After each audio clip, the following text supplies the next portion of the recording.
গত 6 মাসের টানা সংকটের মাঝেও চলতি বছরের জানুয়ারি মাসে সব রেকর্ড ভেঙেছে বাংলাদেশের তৈরি পোশাক খাত।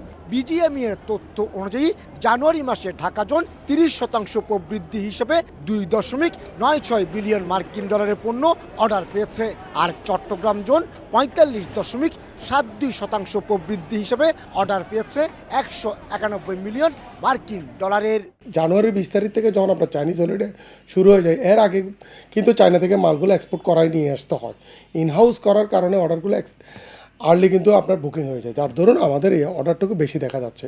ডিসেম্বর এবং জানুয়ারি মাস থেকেই বাংলাদেশের গার্মেন্টস ব্যবসায়ীরা আসন্ন ফল ও হলিডে মৌসুমের তৈরি পোশাকের অর্ডার পেতে শুরু করে। মার্চ এবং এপ্রিল মাস জুড়ে চলবে এই পোশাক রফতানির জাহাজীকরণ।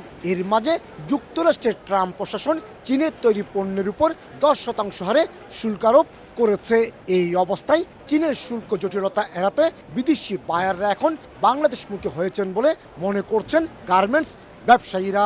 এখন পিক আওয়ার সিজনে কিন্তু শিপমেন্টের কোয়ালিটি বাড়তি হয় নর্মাল টাইমের থেকে, এটা একটা পয়েন্ট। দ্বিতীয় হচ্ছে বিগত দিনে যে শিপমেন্টগুলো হয়নি ওটা পিছিয়ে আস্তে আস্তে একদম সন্নিকট আসার পরে এই শিপমেন্টগুলো এখন সম্পন্ন হচ্ছে, যার ধরুন আপনি এখানে একটা কনসেন্ট্রেটেড ভলিউম দেখতে পাচ্ছেন।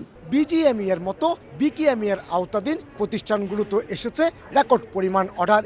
জ্যাকেট, ট্রাউজার এবং ব্লেজারের অর্ডার এসেছে তুলনামূলক বেশি। তবে জানুয়ারি মাসে ঢাকা এবং চট্টগ্রাম জোনের প্রতিষ্ঠানগুলোতে 55,088 কোটি টাকার অর্ডার পেল, তা সাময়িক অগ্রগতি বলে মনে করছেন তৈরি পোশাক খাতের ব্যবসায়ীরা।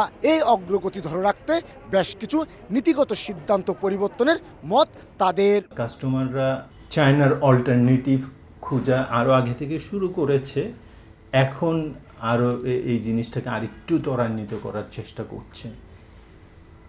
সো এটার ইম্প্যাক্টটা আমরা আসলে আমাদের এক্সপোর্টের মধ্যে ইতিমধ্যে দেখতে পাচ্ছি। বাংলাদেশ বছরে প্রায় 46 বিলিয়ন মার্কিন ডলারের তৈরি পোশাক রপ্তানি করছে।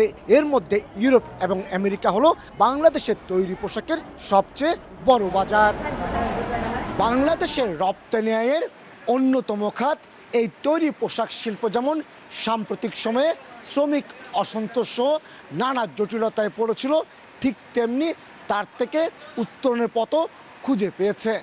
বিশেষ করে আমেরিকা এবং চীনের যে বিরোধ চলছে তার ফলশ্রুতিতে তৈরি পোশাকের সুফল পাচ্ছে বাংলাদেশ, আর তাই জানুয়ারিতে রেকর্ড প্রবৃদ্ধি হয়েছে। কমল দে, সময় সংবাদ, চট্টগ্রাম।